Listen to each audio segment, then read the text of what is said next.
오늘 스터디는 저 조소현이랑 이제 황선용 씨가 같이 진행을 할 거고요. 오늘 다룰 내용은 포인터 두 번째 내용에 대해서 다루려고 해요. 저번 시간에 들으셨던 분들 알겠지만 포인터가 이제 저번 주 내용에 이어지는 거라서 저번 주에 포인터 선언이나 뭐 주소 연산자 그런 거 기억하고 계시면 오늘 스터디가 좀 더 순조롭게 잘 이해가 되실 겁니다. 네, 일단 첫 번째로 널 프린터, 널 포인터부터 먼저 살펴보고 갈 건데요. 이게 어떻게 보면 초기화예요. 우리 초기화를 왜 하냐? 그럼 그런 질문이 이제 생길 수가 있는데 초기화를 하지 않으면 얘가 포인터가 그냥 무작위로 그냥 아무 데나 가르치는 거예요. 근데 이걸 아무 데나 가르치고 있으면 얘가 그 아무 데나 가르치고 있으면 이거를 사용을 할 때 많이 문제가 발생할 확률이 높거든요. 그래가지고 얘를 아무것도 가르치지 않는다면 그때 가르치지 않는다는 뜻으로 이렇게 설정을 해주는 거예요. 이렇게 설정을 해줘야지 얘를 사용하려고 할 때 오류가 있다. 이게 감지가 될 수 있기 때문에 널 포인터를 이렇게 도입을 한 거고요. 그래서 나중에 이 널 포인터를 쓰는 거는 나중에 보인다면 그렇게 당황하지 않고 얘가 무슨 코드 문제가 있을 수 있기 때문에 얘를 사용하는구나 정도를 알고 짚고 넘어가시면 될 것 같아요. 그래서 이거는 저번 시간에 미처 다루지 못해서 이번 시간에 짧게 다루려고 가져온 내용이고요. 오늘 내용은 사실 메인은 동적 메모리 할당이 메인이에요. 동적 메모리 할당 가지고 배열을 좀 다뤄볼 건데요. 일단 처음부터 이제 시작을 하죠. 일단 메모리 할당이라고 하면 살짝 감이 안 잡히실 텐데 이 메모리 할당이 그냥 변수를 이렇게 저장하잖아요. int 뭐 num 해서 뭐 0 이런 것도 다 하나하나 이렇게 메모리 할당이 돼서 이렇게 저장이 되는 거예요. 그래서 얘는 우리가 딱 정해주니까 실행될 때 할당이 잘 되고 이게 프로그램 내내 이렇게 수명도 잘 지속이 되고 이게 프로그램이 끝나면 이게 잘 알아가지고 이 메모리 할당을 풀어주고 이런 식으로 하고 하는 게 정적 메모리 할당이고 상당히 이제 많이 볼 수 있는 형식일 거예요. 그리고 자동 메모리 할당 같은 경우에는 함수 안에 이렇게 이런 식으로 막 이렇게 함수가 생기잖아요. 이럴 때 뭐 자동적으로 여러모로 메모리 할당이 되는 거고 이제 뭐 메인은 이제 동적 메모리 할당이겠죠. 동적 메모리 할당을 넘어가기 전에 정적이랑 자동 메모리 할당에 대해서 좀 더 짚고 넘어가려고 해요. 정적이랑 자동 메모리 할당에서 두 가지 이렇게 공통점이 있는데 변수랑 배열의 크기를 미리 알아야 돼요. 컴파일을 할 때, 그러니까 컨트롤 F5 이렇게 눌러서 이렇게 실행을 할 때 미리 알아야 되고 그리고 이렇게 자동으로 된다. 메모리 할당과 해제가. 그러면 이렇게 두 가지 공통점이 있는데 여기서 중요한 게 이게 미리 알아야 된다고 했잖아요. 이게 되게 핵심 키워드인 게 그러면 이게 모를 수도 있잖아요. 이게 얼마나 필요한지. 얼마나 필요한지 모를 수도 있는데 그걸 우리가 다 예측하고 하기는 좀 힘들겠죠? 그러니까 뭐 예를 들어서 뭐 문자열 사용해서 이름 저장할 때 뭐 이름 길이 알 수 없고 뭐 게임에서 그 뭐 몬스터를 만들어내거나 뭐 효과를 주거나 그럴 때 어떤 식으로 배열을 만들어야 되는지 크기를 미리 알고 있지 않으면 얘네는 실행이 안 되는 거예요. 정적 메모리 할당이나 이런 게. 그래서 처음에는 그냥 이렇게 최대 크기를 대충 예측을 하는 거예요. 뭐 이름이 뭐 25보단 짧겠지. 뭐 몬스터 개수가 뭐 40개보다는 적게 나오겠지. 이런 식으로 예측을 하는 건데 물론 이렇게 사용은 할 수 있겠죠, 이게. 근데 이렇게 되면 되게 낭비되는 메모리가 많아요. 이거는 당연히 되겠죠. 최고값을 이렇게 정해두고 하는 거기 때문에 낭비되는 메모리가 많고 그리고 두 번째로는 이게 고정 배열은 스택이라는 곳에다가 이렇게 저장을 하거든요. 근데 이게 우리가 비주얼 스튜디오 많이 이제 이용하시잖아요. 처음에 깐 것도 비주얼 스튜디오고. 근데 이게 그 한계치가 있어요. 근데 그래서 이 크기를 초과를 하면 얘가 운영체제가 그냥 프로그램을 이렇게 강제로 종료를 시켜버려요.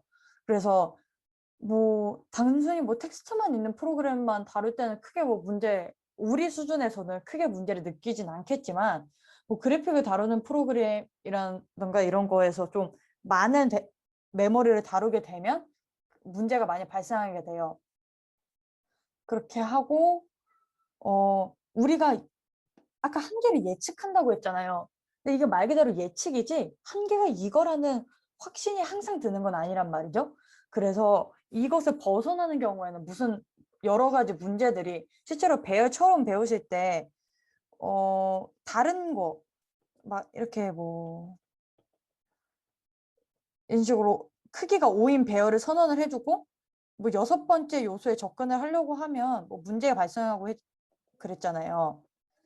이런 식으로 이렇게 넘어가는 범위에 접근을 하게 되면 문제가 발생할 수 있다 이런 거죠.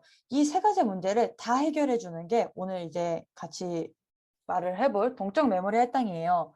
이게 왜 일단 좋냐? 일단 첫 번째로 동적 메모리 할당이니까 그냥 필요한 만큼만 이렇게 할당을 받을 수가 있어요. 우리가 받고 싶은 만큼 그때그때마다 이렇게 입력을 해서 할당을 받을 수 있고, 그리고 아까는 이렇게 스택이 좀 많이 제한되어 있다고 했는데 이게 힙이라는 운영체제에서 관리할 수 있는 훨씬 더 큰 메모리 풀이 있어요. 이제 동적 메모리 할당은 스택이 아니라 힙에서 이렇게 할당이 되기 때문에 좀 더 아까 이 두 번째에서 말했던 메모리 제한의 문제가 좀 덜어지는 거죠. 걱정이. 그러면 이렇게 할당을 받으려면 처음에 우리가 필요할 거는 동적 메모리 할 때는 얼마나 할당받을 것인지 일단 알려줘야겠죠. 아무리 그래도 아무것도 안 알려줄 수는 없으니까. 이게 어제 뭘 입력을 해주던가 그런 식으로 해서 입력을 하고 메모리를 요청을 해요. 이거 한 다음에 그리고 마지막에는 반드시 운영체제에 반납을 해줘야 돼요. 메모리를 왜 반납을 해줘야 되냐? 이거는 그렇게 어려운 게 아닌 게 당연히 계속 가지고 있고 그렇게 하면 다른 곳에 이게 할당된 메모리가 이렇게 부족해지고 그런 문제가 발생할 수 있으니까 메모리는 쓰고 나면 다시 반납을 해주는 그런 절차가 필요해서 그래서 메모리를 이렇게 요청을 하는 뉴와 마지막에 반납을 하는 딜리트에 대해서 이제 더 배워볼게요. 동적 메모리는 이제 뉴 연산자를 이용해서 할당이 돼요. 어떻게 하냐? 그러면 일단 포인터가 선언이 되면 이게 선언하면서 동시에 이렇게 할 수도 있는 이거는 조금 이따가 말하고 선언이 돼 있으면 이 선언된 거에다가 new int 이렇게 하는 거예요. 이렇게 하면 뭐냐? int형 크기, int를 가리키는 크기만큼의 메모리가 이렇게 할당이 돼요. 이게 4바이트였나 정확히 기억이 안 나네요. 이런 식으로 할당이 되고 또 이렇게 뒤에 배열처럼 이렇게 써지잖아요. 그럼 배열처럼 써지면 이거는 위에 이 두 번째는 인트형이야 이렇게 하나가 이렇게 할당이 된다고 치면 세 번째는 이렇게 인트형이 n개만큼 쭉쭉쭉 할당을 해줄 수 있는 거예요. 인트형 크기의 공간들을 n개만큼 이렇게 할당을 해주는 거죠. 그리고 네 번째는 이렇게 할당을 해주면서 동시에 이거 살짝 많이 봤죠? 배열에서 그 값을 주는 것처럼 이런 식으로 값을 주는 동시에 이렇게 줄 수도 있어요. 이렇게 칸만 주는 게 아니라 동시에 이 칸을 채울 숫자들까지 부여를 해줄 수 있다는 거죠. 여기까지는 그냥 제가 뉴를 쓰는 법. 되게 간단하죠, 생각보다. 이거 옛날에 사실 C 스터디 할 때는 MR록인가?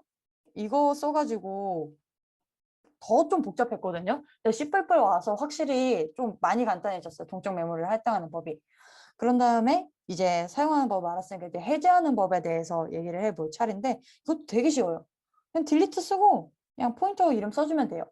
근데 여기서 주의해야 할 점은 세 번째, 네 번째처럼 여러 개의 인트형 크기에 이렇게 박스가 이렇게 할당되는 경우에는 무조건 이 모양으로 반납을 해줘야 돼요. 그러니까 딜리트를 이렇게 써줘야 돼요. 무조건. 반드시. 그렇게 해서 조심해서 사용해 주셔야 되고 여기가 그냥 끝이에요. 진짜 끝. 오늘 내용은 사실 여기서 끝이고 이제부터는 살짝 이거를 좀 더 응용하는 그런 거를 대해서 좀 얘기를 해볼 건데 1차원 배열을 다뤄볼 거예요. 포인터 이용해서. 그러면 아까 얘가 배열이랑 비슷했잖아요. 이렇게 하는 거예요. new하고 int하고 배열 몇 개를 저장할 건지 써주는 거예요. 그런 다음에 이렇게 뭐 이렇게 사이에다가 뭐 함수 쓰고 뭐 배열 사용하고 뭐 여러 가지 진행이 되겠죠? 그러고 다 사용하면 반납해주고. 이게 끝이에요. 1차원 배열을 이런 식으로 만들 수 있는 거예요. 그러니까 진짜 이 그림이 이 그림처럼 되는 건데 인트M 방수를 5개를 저장할 수 있는 공간이 할당이 되잖아요. 그러면 이 P는 얘 전체를 이렇게 말해준다기보다는 이 박스에 첫 번째를 가리키는 주소가 이렇게 나오게 되는 거예요. 주소가 저장이 이렇게 지정이 되는 거죠. 그래서 여기 첫 번째 변수는 배열에 접근하듯이 이런 식으로 써줄 수도 있고 이렇게 저번 시간에 배웠던 참조자 이렇게 이용해가지고 접근할 수도 있어요. 그리고 두 번째부터는 이렇게 배열처럼 두 번째 변수 접근할 때처럼 쓰거나 아니면 P에다가 하나 더 더해진 값을 해가지고 반환을 해주면 접근할 수 있게 됩니다. 이게 동적 배열을 그러면 초기화는 0이나 이렇게 원하는 값으로 이렇게 초기화를 하는 문법이 필요하거든요. 이게 초기화가 생각보다 상당히 중요해요. 이거를 좀 살짝 또 잠깐 짚고 넘어가면 다들 아시겠지만 이제 지정을 안 해주면 여기 이상한 값을 가리키거나 이렇게 저장이 이게 돼 있기 때문에 프로그램을 이렇게 실행을 하면서 여러 가지 문제를 발생시킬 수가 있어요. 그래서 계속 초기화를 하는 법을 같이 배우는 건데 이걸 이제 같이 살펴볼게요. 그래서 이렇게 선언을 해요. new하고 무슨요? 어떤 크기의 박스를 이렇게 해줄 건지 그리고 몇 개? 랭스만큼. 이 랭스를 3이라고 하면 이렇게 3개가 이렇게 만들어지겠죠? 그런 다음에 이렇게 이 가로를 그냥 뒤에다 붙이는 거예요. 아까 했던 거는 단순하게 이렇게 끝나잖아요. 배열처럼 선언해주고.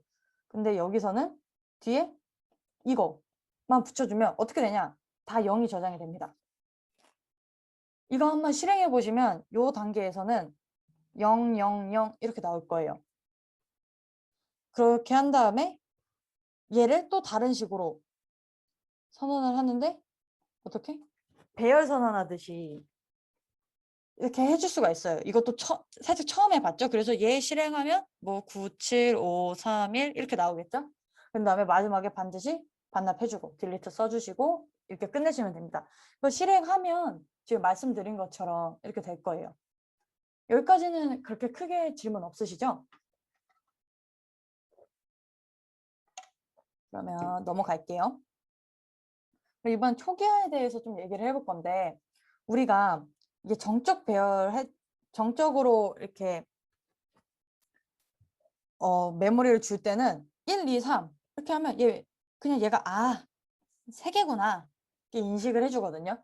근데 포인터로 할 때는 1, 2, 3 써줘도 얘 뒤에 뭐 더 있을 수 있지 않나? 몇 개를 이렇게 할당을 해줘야 되는데 이거를 알 수가 없기 때문에 반드시 숫자를 써줘야 돼요. 이때는. 이런 경우에는 이런 식으로 바로바로 선언하자마자 초기화하고 하고 쓰려면 네, 이거는 주의하시고 나중에 하다가 왜 이렇게 하면 안 되지? 하면 아마 이렇게 명시적으로 길이를 이때는 설정을 안 해주셨기 때문에 문제가 발생한 거예요. 이번에는 위에 앞에서 했던 내용으로 간단한 예제 하나 좀 보여드리면 일단 처음에 그 포인터를 정의를 해주겠죠. 하나를 ptr이라는 이름의 포인터를 정의를 해줬어요. 그런 다음에 ptr을 하고 여기다가 우리 10개의 정수를 이렇게 저장을 하고 싶은 거예요. 그러면 여기다가 10개 딱 얘는 10개만큼 할당 받을 거다 이렇게 할 수 있겠죠. 그런 다음에 얘를 진짜 그냥 이제 배열처럼 쓰는 거예요. 그죠? 이거 완전 배열이랑 다를 바가 없죠. 배열처럼 난수값을 저장을 해주고 그런 다음에 배열을 쓰듯이 얘를 표현해주고 이렇게 cout까지 써준 다음에 반납해주고 메모리 반납해주고 이렇게 해서 끝내게 되면 이런 식으로 난수가 아무개나 이렇게 10개 해가지고 나오는 걸 보실 수 있을 거예요. 그렇게 어려운 예제는 아니고 이거 왜 5개라 돼 있지? 10개인데 그렇게 어려운 예제는 아니니까 한번 복사해서 이거 다들 아시죠? 카시모프 모브 위키 있는 거 긁어다가 하셔도 되고 이렇게 타이핑 쳐가지고 해보셔도 되고 네네. 그 다음에는 이제 이중 포인터와 2차원 배열이에요. 앞에서는 이제 포인터로 1차원 배열을 다뤘잖아요. 근데 생각을 해보면 우리 저번 시간에 이중 포인터도 했단 말이에요. 이중 포인터를 이용하면 2차원 배열을 할 수 있지 않을까라는 생각이 들고, 뭐 이거 이중 또 이렇게 그 이상을 이용하면 뭐 3차원 배열, 뭐 4차원 배열, 여러 차원의 배열을 다룰 수도 있지 않을까 싶으실 거예요. 이거 당연히 맞는 말이에요. 그래서 일단 이거를 살펴볼게요. 2차원 고정 배열 선언은 되게 단순해요. 많이들 보셨을 거예요. 그냥 이렇게 해주면 돼요. 이런 식으로 행이 10개고 열이 5개인 배열을 선언을 해주는, 되게 단순한데, 그러면 이걸 보고 그럼 동적으로 해당할 때도 그냥 이런 식으로 선언해주면 되는 게 아닌가라고 생각을 하실 수도 있는데, 이렇게 하면 얘가 작동을 안 해요. 얘가 작동을 안 해요. 그러면 도대체 어떻게 이렇게 해야 되냐, 그거가 바로 이거예요. 이런 식으로 해주면 되는데, 처음에 이중 포인터를 선언해주겠죠. 근데 이 이중 포인터가 3개다. 이 포인터, 아까는 인트 크기의 박스를 이렇게 해준다 했잖아요. 이번 포인터 크기, 인트 포인터 크기만큼을 3개를 이렇게 공간에 만들어주는 거예요. 처음에는 이중 포인터로. 이중 포인터는 이제 포인터를 가리킬 때니까. 그래서 3개다. 박스가 3개다. 그 다음에 포문을 이용해서 이 박스 하나하나당 이렇게 그 메모리를 동적으로 할당을 해주거든요. 그래서 이 M이라는 매트릭스가 배열, 포인터죠. 여기서는. 포인터에다가 4개 각각. 하나, 둘, 셋, 4개씩 할당을 해주겠다. 몇 번? 0부터, 와, 오타가 좀 많네요. 이거 0이 아니라, 이거 로우가 10이 아니라 3인데. 오타가 좀 많다. 3, 그래서 0, 1, 2, 3보다 작을 때니까 0, 1, 2마다 각각 4개씩 할당을 해주겠다. 이렇게 해주면 돼요. 그 다음부터는 그냥 진짜 배열 쓰듯이 쓰시면 됩니다. 포인터를. 배열 쓰듯이 포인터를 사용하실 수 있어요. 근데 이제는 이제 할당하는 걸 배웠으면 이제 이 메모를 해제하는 방법도 알아야 될 텐데, 이거는 이제 거꾸로 한다고 생각하시면 돼요. 이렇게 3개 해제해 주시고, 얘 해제해 주시고, 그래서 포문으로 0부터 3까지 이 형태여야겠죠? 앞에 배열이니까 이거 괄호 넣어주고, 줄 하나니까 포인터에 또 이렇게 몇 번째 줄인지 얘기해 주는 거 해주고, 그런 다음에 요 인트형 포인터를 해제해 주면 되는데, 얘를 거꾸로 하게 되면 얘가 먼저 해제가 되잖아요. 근데 얘네들도 해제가 돼야 된단 말이에요. 요 친구들도. 근데 얘를 통해서 얘로 갈 수가 있는데, 얘가 정의가 없어져 버리니까 얘로 갈 수가 없는 거죠. 그래서 이렇게 문제가 발생할 수 있기 때문에 순서는 거꾸로, 이렇게 거꾸로 해주셔야 된다는 거 꼭 알아두시고 넘어가시면 될 것 같습니다. 그래서 이번에 이중 포인터랑 2차원 배열 예제 하나 하고 넘어가 볼 건데, 그냥 단순히 그냥 선언하고 저장하고 그거 보여드리려고 한 거예요. 일단 이렇게 열과 행을 의미하는 변수를 이렇게 선언을 해줬고요. 그런 다음에 우리가 여기서 아까 말했던 입력을 해줄 수 있다.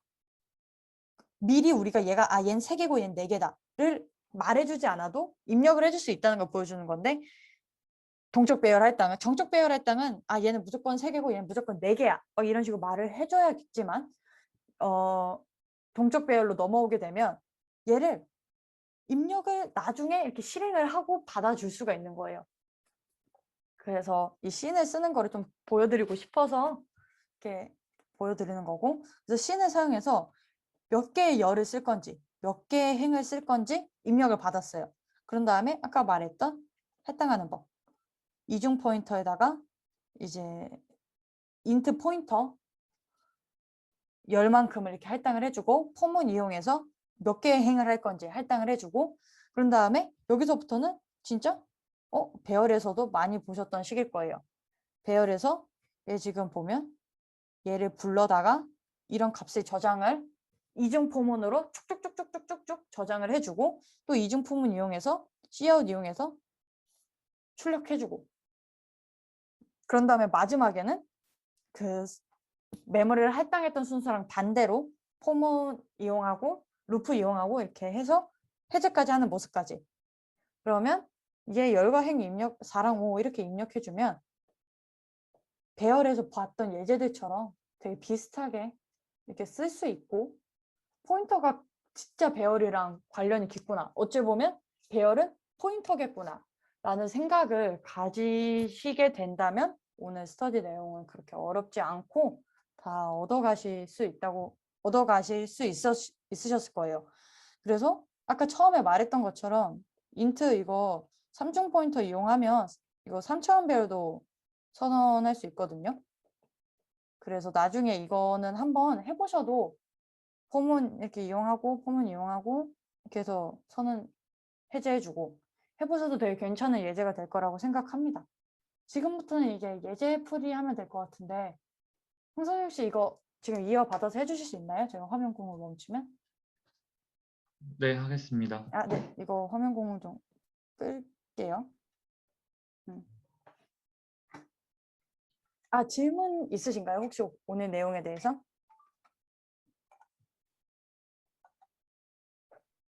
오늘 괜찮으셨나요? 그러면 여기까지 저는 이론 수업을 여기까지 설명드리겠습니다. 네, 이제 예제를 풀어볼 건데요. 오늘은 총 3문제가 있어요. 이 3문제를 풀면 끝나는데 일단 1번부터 보도록 할게요. 1번 문제는 입력받을 정수 개수를 입력받고 그 다음에 그 정수를 입력한 다음에 입력받은 정수를 출력하는 건데 여기 실행창을 보면 몇 개의 정수를 입력합니까? 라고 문구를 띄운 다음에 거기에 몇 개의 정수를 입력할 건지 그 개수를 입력하면 이렇게 정수를 입력하시오 하고 저희가 정수를 입력해주고 또 입력하고 입력하시오 뜨면 또 입력해주고 이거를 저희가 몇 번씩 몇 개의 정수 입력할 건지를 쓴 그 숫자만큼 계속 반복하는 거예요. 그래서 반복하고 나면 이 입력된 정수가 이렇게 이렇게 있다라고 표현을 해주는 프로그램을 만들어 주시면 되는데 아마 이렇게 반복이 나오니까 반복문을 이용하시면 되겠죠?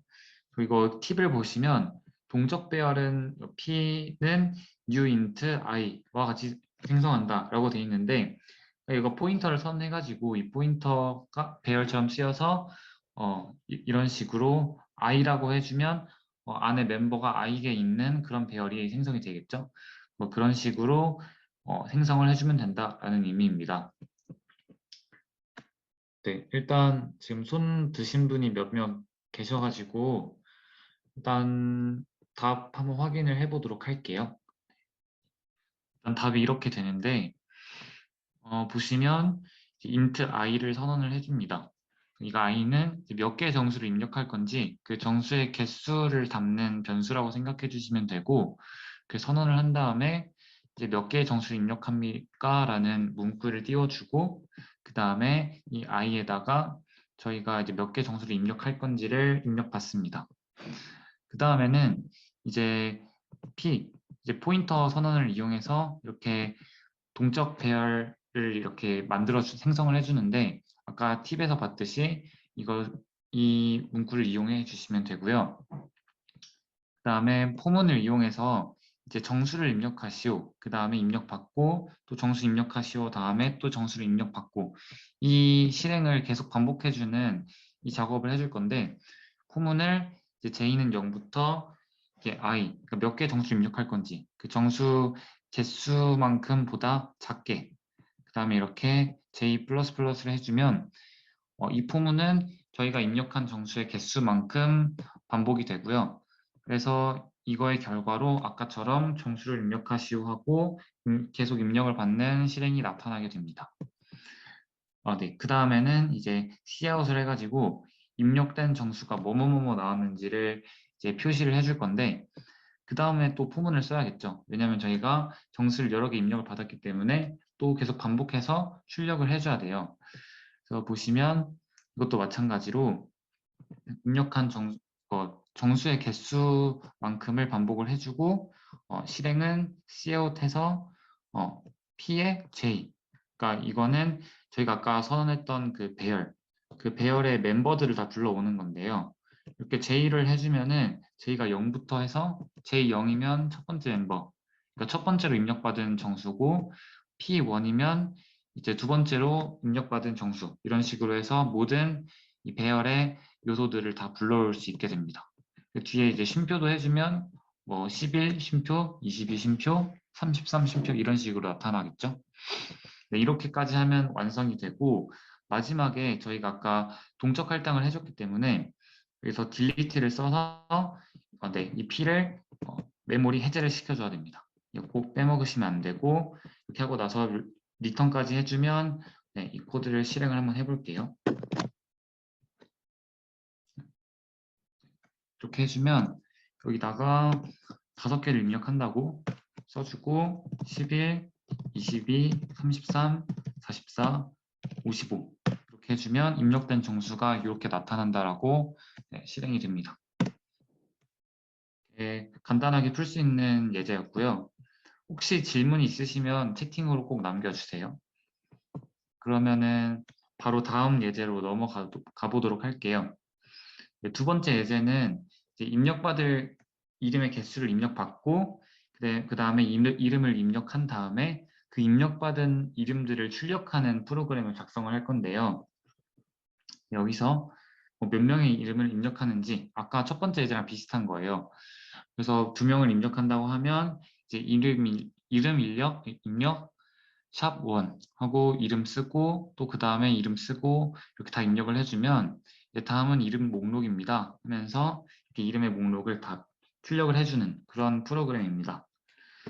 여기서 팁은 아까랑 다르게 여기서는 문자열을 이제 쓸 거기 때문에 문자열을 저장하는 동적 배열은 이런 식으로 string 별 names 하고 나서 new string length. 그러니까 아까 여기서 이 표현이랑 똑같은데요. 똑같은데 문자열이기 때문에 그 자료형만 스트링으로 써준 것뿐이고 나머지는 똑같습니다. 이 length는 이 문자열의 길이에 관한 변수고요. 앞에서 선언을 미리 해줘야겠죠. 이렇게 해서 위 예제랑 비슷한 방법으로 푸시면 이 예제 2번도 쉽게 풀 수 있을 것이라고 생각이 듭니다. 네, 지금 시간 다 돼서 두 번째 예제도 한번 풀어보도록 할게요. 네, 두 번째 문제는 아까 문제랑 비슷하게 푸시면 되는데 일단 몇 명의 이름을 입력할 건지 네, 그 몇 명 이름 입력할 건지를 네, 랭스로 받아줍니다. 받아주고 나서 이제 c인 랭스를 통해서 그 이름의 개수를 변수에다가 저장을 해주시고 아까 제가 잠깐 잘못 설명했는데 이 랭스가 이거 문자의 길이가 아니라 이 배열의 그 안에 들어가 있는 요소의 개수라고 생각을 해주시면 됩니다. 그래서 몇 명의 이름이 들어갈 건지를 랭스로 받아주고 네, 이 문장을 통해서 네, 이 새로운 names라는 배열을 새로 선언을 해줍니다. 그 다음에 포문을 통해서 이제 이름을 입력을 받을 건데요. 이름 입력, 그 다음에 i 플러스 1는 그 다음에 뒤에 어떤 이름을 받을 건지를 이렇게 입력을 받을 건데요. 여기서 보셔야 될 게 여기서 i 플러스 1이라고 했는데 이게 왜 그러냐면 그러니까 i라고 하면 i는 0부터 시작을 한단 말이에요. 그러니까 이 시인의 입장에서 보면은 이 names는 이 배열은 names 0, 0부터 시작하기 때문에 네, i를 0부터 시작해서 첫 번째 배열의 첫 번째 멤버부터 받아주는 게 맞아요. 근데 저희가 이제 이름 입력하고 몇 번째 이름인지를 표시할 때는 i에 0이 들어가면 그냥 i라고 하면 이름 입력 샵 0, 뭐 이름 입력 샵 1 이렇게 0부터 시작하기 때문에 조금 보기 불편할 수 있잖아요. 그래서 아까 실행창에서 보셨듯이 이름 입력하고 1부터 시작하려면 1을 더해서 이렇게 표시를 해주시면 1부터 시작을 하게 됩니다. 이런 식으로 몇 명의 이름을 입력할 건지 받은 그 숫자만큼을 포문을 돌리시면 이렇게 입력을 받을 수 있고요. 그러고 나서 이제 Cout에서 다음은 이름 목록입니다 라고 띄워주시고 그 다음에 이름 목록을 이제 출력을 해야겠죠. 그러면 포문을 위에랑 마찬가지로 그 몇 명의 이름을 입력받을 건지 그 개수만큼 실행을 하고 그 안에서 Cout을 입력을 해서 이름 입력 아까처럼 I 플러스 1 하고 이제 names I 이게 이제 그 배열의 멤버를 불러오는 거겠죠. 첫 번째 멤버부터 I는 0부터 해서 모든 그 배열의 멤버를 불러올 수 있게 됩니다. 이렇게 하고 나면 맨 마지막엔 아까랑 마찬가지로 이 names라는 배열을 이제 메모리를 제거를 시켜줘야겠죠. 헤드를 시켜줘야겠죠. 그래서 꼭 딜리트를 해주셔야 되고 리턴까지 해주시면 네, 이렇게 코드가 완성이 됩니다. 그래서 실행을 한번 해볼게요. 그러면 몇 명의 이름을 입력합니까? 두 명을 이름을 입력받는다고 하면 이름 두 개를 입력을 해주면 네, 이런 식으로 이름 목록이 나오는 프로그램이 됩니다.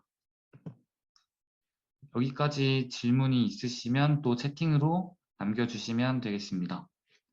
네, 마지막으로 예제 3번을 풀 건데 네, 예제 3번은 C인을 사용해가지고 정사각행렬의 크기가 입력이 될 건데요. 정사각행렬은 뭐 아시는 분 아시겠지만 네, 이게 그 행렬인데 열의 개수랑 행의 개수가 같은 행렬을 말합니다. n 곱하기 n 행렬.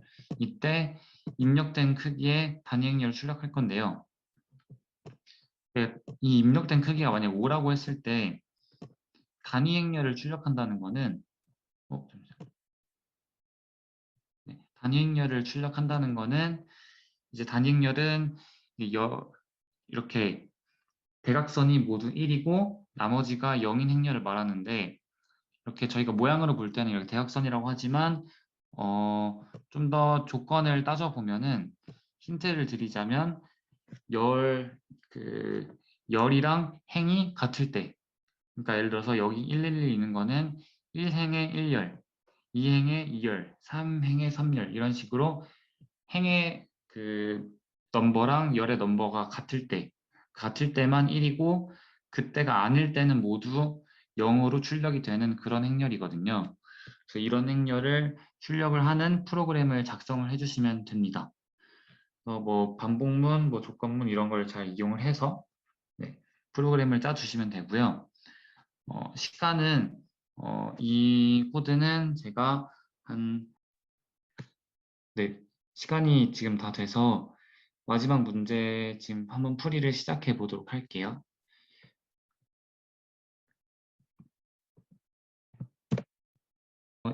이번 문제는 일단 단위 행렬의 크기를 입력받아야 되기 때문에 그 단위 행렬의 크기를 입력받을 변수를 이렇게 선언을 해줘야 됩니다.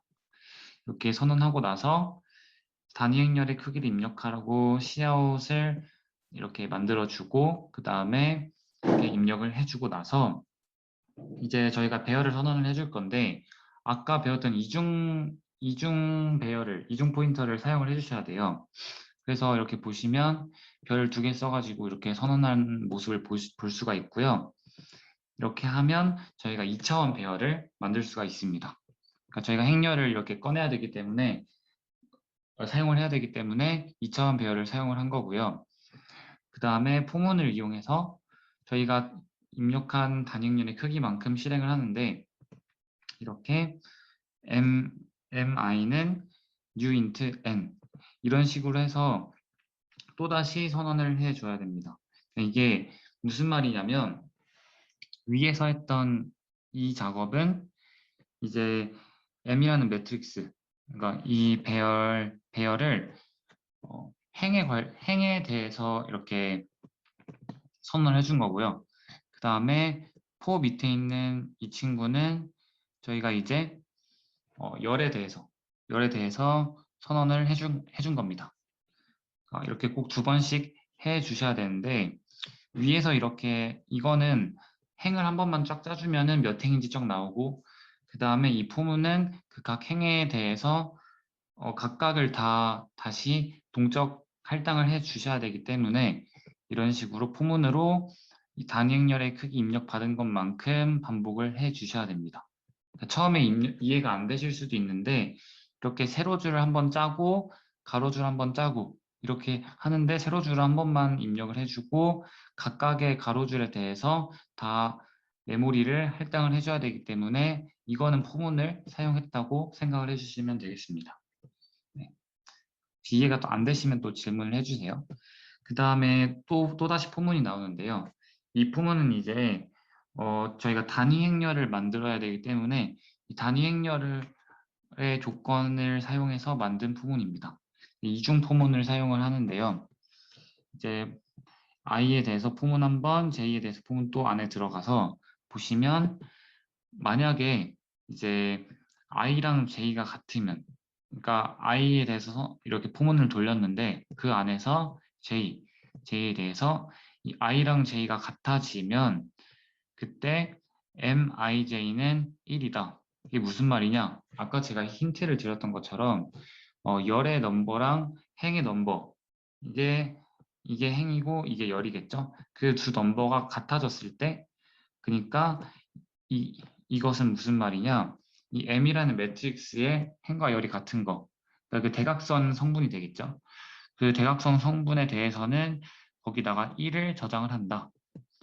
그리고 그게 아닌 나머지에 대해서 그럼 else를 써야겠죠? else. 그래서 그 나머지의 부분들은 그 멤버에다가 모두 0을 저장한다. 라는 의미입니다. 그래서 이런 식으로 이 이중 포문을 돌리시게 되면은 이 단위 행렬의 모든 칸에다가 저희가 1 또는 0을 이렇게 입력을 할 수 있게 됩니다. 이렇게 단위 행렬이 완성이 됐으면 이제 cout을 이용을 해서 단위 행렬 뭐 n 곱하기 n이라고 이렇게 출력을 해줄 건데요. 이런 식으로 이 n은 아까 저희가 말했듯이 단위 행렬의 크기가 되겠죠. 그 다음에 포문을 이용을 해서 저희가 이제 단위 행렬을 출력을 해줄 거예요. 그러니까 이것도 아까 입력을 했던 거랑 똑같이 이제 출력을 할 때도 이제 행과 열을 잘 맞춰가지고 띄어쓰기 하면서 출력을 해줘야겠죠. 그래서 보시면 이것도 이중 포문인데 i는 0부터 시작해서 이렇게 쫙 포문을 실행을 해주시고 그 안에서 또 제2에 관해서 포문을 실행을 해줄 거예요.